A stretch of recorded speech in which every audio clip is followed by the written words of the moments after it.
WhatsApp guys, I am Shovan Chowdhury, back to the new video. আশা করি সবাই ভালো আছেন। আলহামদুলিল্লাহ, আপনাদের দয়ায় আমি অনেক ভালো আছি। সো জীবনে প্রথমবারের মতো আমি ক্যামেরার সামনে সরাসরি ভাবে কথা বলতেছি। আর এই মুহূর্তে যদি কোনো ভুল ত্রুটি হয় বা কোনো কিছু কথাতে কোনো এলোমেলো থাকে, সো আপনারা কমেন্ট করে জানাই দিবেন যে এটা সমস্যা আছে। আর আপনারা দেখতে থাকেন আজকে কি হয়। তো কিছুক্ষণ আগে দিয়ে আমার ছোট ভাই সোহানের কথা হলো যে চলেন আজকে আমরা ঘুড়ি উড়াই। অনেকদিন তো হলো যে ঘুড়ি টুড়ি উড়াই না, যেহেতু এখন শীতকাল চলে আসছে। তো এই মুহূর্তে এই সময়টা যে একটা সময় আছে, এই সময়টাতে মানুষের ঘুড়ি উড়াই আর বিভিন্ন ধরনের ক্রিকেট বা ব্যাডমিন্টন সব ধরনের খেলা খেলে। সো আজকে ওর মন চাইলো যে হঠাৎ করে ঘুড়ি উড়ানোর জন্য। পরে বললাম যে ঠিক আছে, তাহলে তুই বাড়ির পিছনের দিকে যা, তা আমি আসতেছি। যেহেতু পরে দেখলাম যে না, ও হাঁটতে চলে আসছে। আর এখানে আসি দেখি যে ও, এই যে আপনাদেরকে দেখাচ্ছি, এই যে ও এখানে চলে আসছে বাড়ির পেছনে। আর এখান দিয়ে ও মোটামুটি ভাবে ঘুড়ি উপরে উঠে ফেলছে। আমার জন্য আর অপেক্ষা করে নাই। ওরে বললাম যে আমার জন্য অপেক্ষা করার জন্য। তো সমস্যা নাই, যেহেতু এখনো প্রচুর পরিমাণ রোদ পড়তেছে এখানে। আর এই মুহূর্তে ওইখানে যাওয়াটা অসম্ভব। আমি এখান থেকে ওর ঘুড়ি উড়ানোটা দেখি। আর কি করব, যে ওইদিকে প্রচুর পরিমাণ রোদ পড়তেছে আর এই জায়গাটার মধ্যে এখনো কোনো বাতাস নাই। বিকালের দিকে বাতাস হতে পারে, কিন্তু এখন যে অনেক ধরনের রোদ পড়ে, তো আমি এখানে দাঁড়ায় দাঁড়ায় দেখি। আর কি করব, দেখি। দেখতে দেখতে মোটামুটি ওর ঘুড়িটা অনেক উপরে উঠে গেছে। আপনারাও দেখেন, এই যে ঘুড়িটা এই পাতার কারণে দেখা যাচ্ছে না। আমি একটু নিচে নামি, এই যে দেখা যাচ্ছে ঘুড়িটা প্রায় উপর উঠে গেছে অনেক। আর ওই যে ছোট ভাই সোহানে, ওরা বললাম যে এখন আসার দরকার নাই, এখন রোদ পড়তেছে। ওর কথা হচ্ছে না, আমি এখনই উড়াবো, আমি এখন বানাইছি ঘুড়িটা, আমি এখনই উড়াবো। আমি বললাম ঠিক আছে, তাহলে উড়া। আর এখান দিয়ে দেখা যাচ্ছে আমাদের একটা ছোট্ট একটা পুকুর আছে। এটা থেকে আমরা কিছুদিন আগে ফেনা তুলছি। ফেনা তুলে এখানে মাছ ধরার চেষ্টা করছি, কিন্তু এখানে অত বেশি মাছ পাই নাই। দেখেন, আপনাদেরকেও দেখেন, এটা হচ্ছে আমাদের বাড়ির পিছনে সেই পুকুরটা। এই যে এটাতে আমরা প্রতি বছরই ফেনা জমে যায়, আর ফেনা তুলে আমরা এখানে মাছ ধরি। কিন্তু এই বছর সবগুলো ফেনা আমরা তুলে ফেলছি, কিন্তু মাছ দেখা যাচ্ছে না, মাছ তেমন পাই নাই আমরা। তো দেখি, এখান থেকে পানি আরো কিছু কমে গেলে তারপর আবার চেষ্টা করবো মাছ ধরার জন্য। আর ততদিন পর্যন্ত দেখি। আর কোনো মাছে দেখা যাচ্ছে না এখানে। সো আর এদিকে রোদের কারণে তাকানো যাচ্ছে না কোনো দিকে। আপনাদেরকে আরেকটা জিনিস দেখাই। ওর ঘুড়িটা হচ্ছে আমাদের একদম বাড়ির উপর দিকে যাচ্ছে। এই যে দেখেন, একদম ছোট ভাবে দেখা যাচ্ছে ঘুড়িটা, খুব ভালোভাবে দেখা যাচ্ছে না, মনে হচ্ছে যে মেঘের ভিতরে ঢুকে গেছে ঘুড়িটা। এগুলা দেখলে আমি আবার দাঁড়ায় থাকতে পারি না। আমার এগুলা ছোটবেলার স্মৃতি। সো আমি ওর দিকে হেঁটে হেঁটে যাচ্ছি, দেখি ওরে বলবো যে আমি একটু উড়াই ঘুরি। ছোটবেলার স্মৃতি তো, এগুলা ভোলা খুব অসম্ভব। আর এই জমিগুলাতে কিছুদিন আগে ধান করা হয়েছে। মানুষের মোটামুটি ভাবে সবাই ধান কাটা শেষ। এরপরে এখানে আপনার সোয়াবিন লাগানো হবে, তারপর হচ্ছে বাদাম লাগানো, ডাল লাগানো, বিভিন্ন ধরনের এগুলা লাগাবে। এরপরে এগুলো উঠতে উঠতে মনে হয় ইয়া হয়ে যায় আর কি, বর্ষাকাল চলে আসে। এরপরে আবার ধান লাগাই। এরপরে আমি এখানে হাঁটতে হাঁটতে চলে আসছি, আর ও চলে গেছে ওই যে ওইখানে। কারণ হচ্ছে বাতাস আগে যখন ঘুড়িটা উড়াইছে তখন বাতাস এদিক থেকে ছিল, এদিকে এদিকে ঘুড়িটা উঠছে। আর এখন বাতাসে ঘুরে এখানে চলে আসছে। এখান দিয়ে বাতাস সমস্যা হচ্ছে, এখানে বাতাস চারদিক থেকে আসে। তো এক জায়গায় স্থিরভাবে একটা জিনিস দাঁড়ায় থাকে না, এটা বাতাস এদিক থেকে আসে যখন, তারপরে এদিকে উড়াই। এখন ওর ঘড়িটা এই যে এখানে একদম। আর এখানে হাঁটতে হাঁটতে আমি ওর কাছে চলে আসছি, দেখি। উড়ে নি উড়ে নি, বাতাস আছে? উড়ে উড়ে বাতাস নাই আছে। বাতাস নাই। এই যে ঘড়ি শুতে গেছে, ওর নাটাইটা দেখে তো আমি পুরা অবাক হয়ে গেছি দেখি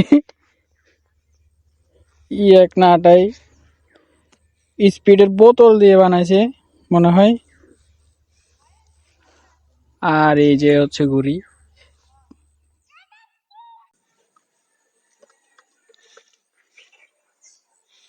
সো গাইস, মোটামুটি বাতাস আছে কিন্তু অত ভালোভাবে ঘুড়িটা উঠতেছে না,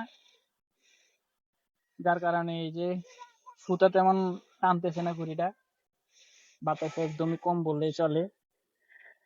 ঘুড়িটা দেখা, এই যে এই যে কোনো সুতা টানতেছে না, একদম কোনো সুতা টানতেছে না। এই ছাড়ি দিলে ঘুড়িটা একদম পড়ে যাচ্ছে। এই যে এই ধন্যবাদ। এই যে মনে হচ্ছে। সো গাইস, এই যে দেখেন, আপনাদেরকে দেখাই একটু। এই যে এখন মোটামুটি বাতাস আছে, সুতাটা টানতেছে। সো মোটামুটি এখন বাতাস আছে, যার কারণে ঘুড়িটা সুন্দরভাবে উঠতেছে। আর সমস্যা হচ্ছে এখানে বাতাস একবার এক সাইডে থেকে আসে, তো ঘুড়িটা তালে মিলাইতে পারতেছে না, যেটা আমাদের গ্রামের বাসায় আর কি। সো গাইস, একটা মজার ব্যাপার কি জানেন, সেটা হচ্ছে আমার সুতাটা যাচ্ছে এইদিকে, কিন্তু উপরে যে ঘুড়িটা আছে ওটা হচ্ছে এদিকে যাচ্ছে। এই ঘুড়িটা দেখা, এই যে মনে হচ্ছে যে মনে হচ্ছে যে কেউ ঘুড়িটা এদিক থেকে উড়াইতেছে, যার কারণে ঘুড়িটা এদিকে চাপতেছে। আর এটা সমস্যা হচ্ছে নিচের বাতাস যেটা, এটা এদিকে চাপতেছে, আর উপরে যেটা বাতাস সেটা হচ্ছে ওইদিকে চাপতেছে আর কি। সো গাইস, আমি আপনাদেরকে একটা জিনিস দেখাই, সেটা হচ্ছে এই দেখেন, আমি এখন পুরা ঘুড়ির সুতাটা একদম ছেড়ে দিব, একদম ছেড়ে দেব। সমস্যা হচ্ছে এটাতে একেবারে ছাড়া যায় না, যার কারণে এই যে একদম মাটির সাথে মিশিয়ে দিছি, নিচে নিচে একদম মাটির সাথে মিশিয়ে দিছি, কিন্তু ইয়া হচ্ছে না, ঘুড়িটা শুধু টানতেছে না, কোনো ভাবে টানতেছে না। এদিকে আমার দুটো ভাতিজা কি করতেছে এটা দেখেন, এটা দেখে তো আমি পুরো হতভম্ব হয়ে গেছি। কানে ধরাইতেছে ওরে। সো গাইস, দেখতে দেখতে আমাদের যে ঘুড়িটা আছে ওটা একদম আমাদের মাথার উপরে চলে আসছে। ঘুড়িটা হচ্ছে ওই দিকে যাচ্ছে না, এই যে আপনাদেরকে দেখাই, এই যে একদম আমাদের মাথার উপরে চলে গেছে ঘুড়িটা।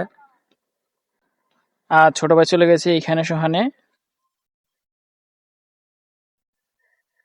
আপনাদেরকে আমি আগেও বলছি যে বাতাস হচ্ছে চারদিক থেকে বাতাস আসে, তো এক জায়গায় দাঁড়ায় ঘুড়িটা উড়ানো সম্ভব না।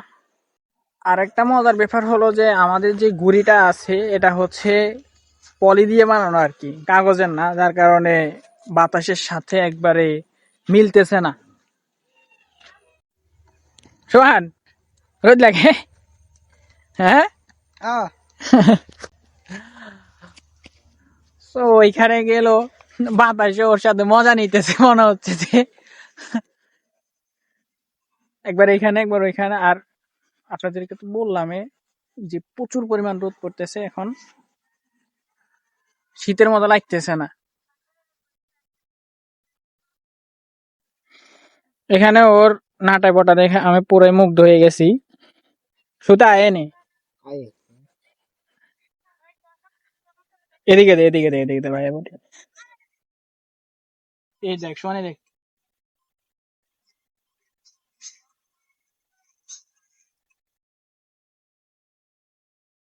এই যে একবারে গাইস, একবারে চলে আসবে সুতা সব। এই যে ঘুড়িটা আমাদের হাতে কাছে চলে আসছে। নামেন না, নামেন না, নামেন না। তো গাইস, এই যে ঘুড়ির সাথে কতগুলা পাখি আছে ছোট ছোট।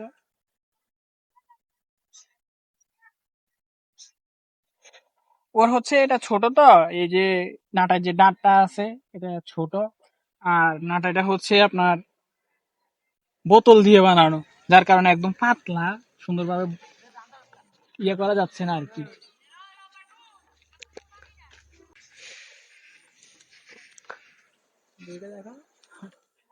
সো গাইস, আমাদের ঘড়িটা একদম নিচে চলে আসছে।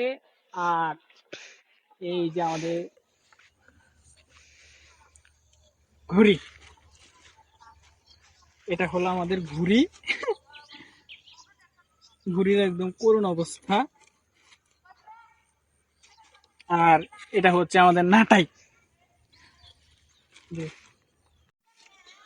সো গাইজ, আজকের জন্য ভিডিওটা এই পর্যন্তই। কেমন হয়েছে কমেন্ট করে জানাবেন। আর চ্যানেল নতুন হলে অবশ্যই সাবস্ক্রাইব করে রাখবেন। আর যেহেতু আমি ক্যামেরার সামনে একদমই নতুন ভাবে কথা বলতেছি, আমার টুকটাক ভুল হতেই পারে। সো আপনারা ক্ষমা দৃষ্টিতে দেখবেন। আর আল্লাহ হাফেজ।